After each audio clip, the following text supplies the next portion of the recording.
We are living at an historic moment. For the first time in recorded history, we have the resources, the solutions, and the capacity to end the persistence of hunger on our planet. Not just to work on the problem, not just to relieve suffering, but to actually end hunger once and for all. For most of civilization's existence, the end of hunger was only for dreamers. Almost everyone saw hunger and starvation as inevitable. Most thought, too many people, not enough food. Although some few remain behind the times, today, it is no longer possible to make a sound argument that the world cannot feed itself. Enough food is currently grown to meet the needs of every child, woman, and man. In fact, we are producing enough food to feed the projected world population of the year 2000 and beyond. And new technologies promise even greater production. Yet hunger persists on a devastating scale. Every day, hunger takes the lives of 35,000 people.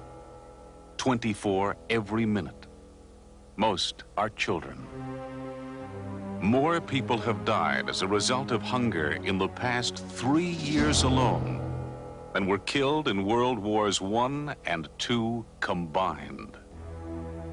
Despite all of our sincere efforts to help the hungry, the truth is that we are ineffective at ending hunger because much of our thinking about the issue of hunger is limited and inaccurate.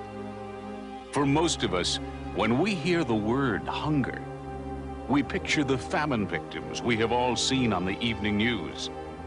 Yet famine is only the tip of the iceberg, accounting for only 10% of hunger's daily death toll. The remaining 90%, almost all of the deaths caused by hunger, result from chronic, persistent hunger. While famines usually command our attention, chronic, persistent hunger rarely does. It is a silent holocaust. Chronically hungry people often appear simply to be poor. They look like they will survive, but daily tens of thousands do not. Each and every day, the number of children killed by chronic, persistent hunger is equal to 100 jumbo jets, each carrying 240 children, all crashing to the earth.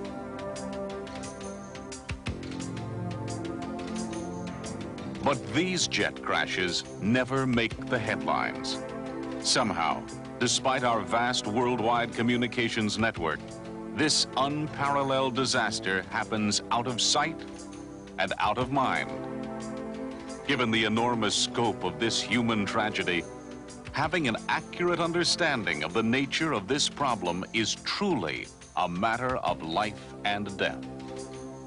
Particularly important is a clear understanding of the distinction between famine and chronic, persistent hunger. While famines occur sporadically, chronic, persistent hunger is an ongoing daily tragedy. Famines occur locally, in specific geographic areas. Chronic hunger is a global condition that spans continents, persisting in more than 70 countries in Latin America, Asia, and Africa. Famines disrupt people's lives suddenly, drawing them away from their homes and often crowding them into camps. Chronic, persistent hunger is a constant condition of life, inseparable from the daily experience of hundreds of millions of people. In a famine, people often die from outright starvation, their bodies emaciated from an acute lack of food. Chronic, persistent hunger goes unnoticed, precisely because these hungry people are not starving to death. But like a cancer, chronic, persistent hunger erodes the body's strength and resistance. In the end, common colds, ordinary childhood diseases, and even simple diarrhea become massive killers. Even when not fatal, chronic hunger dramatically diminishes and shortens life. Mothers and fathers are considered elders if they live to the age of 45. Children may appear to be healthy 4-year-olds when they are actually 8. Their physical and mental growth stunted by chronic, persistent hunger. Day in and day out, chronically hungry people do not get enough protein or calories to sustain themselves. Often parasites keep them from absorbing the food they do get. Their systems are deprived of sufficient vitamins and nutrients. Each year, for example, 250,000 children go blind simply due to lack of vitamin A. Normally, a child up to 5 years old will have circumference of 16 centimeters. A severely malnourished child would be about 12 and less. This child now has 10. This will tell us that this child is suffering from third-degree malnutrition, which means the child will have lost 40% of his weight. Malnutrition and other related diseases is one of the highest causes of death. It's so frustrating because most of these diseases are preventable. Because so many hungry infants die at an early age, parents have large families to ensure that at least a few of their children will live to adulthood. In countries where hunger continues to persist, mothers give birth to more than twice as many children than do mothers in countries where hunger has ended. Because the circumstances which cause death by chronic persistent hunger are distinct from those which cause death by famine, the effective solution to each is completely different. To combat famine, we provide emergency food and relief. While famines remain a real threat, the world community is becoming more effective at meeting these emergencies. Today, when a famine strikes, the world responds. In 1988, the international community mobilized successfully to avert a famine in Ethiopia. Now, famines can be anticipated, dealt with rapidly, and even prevented.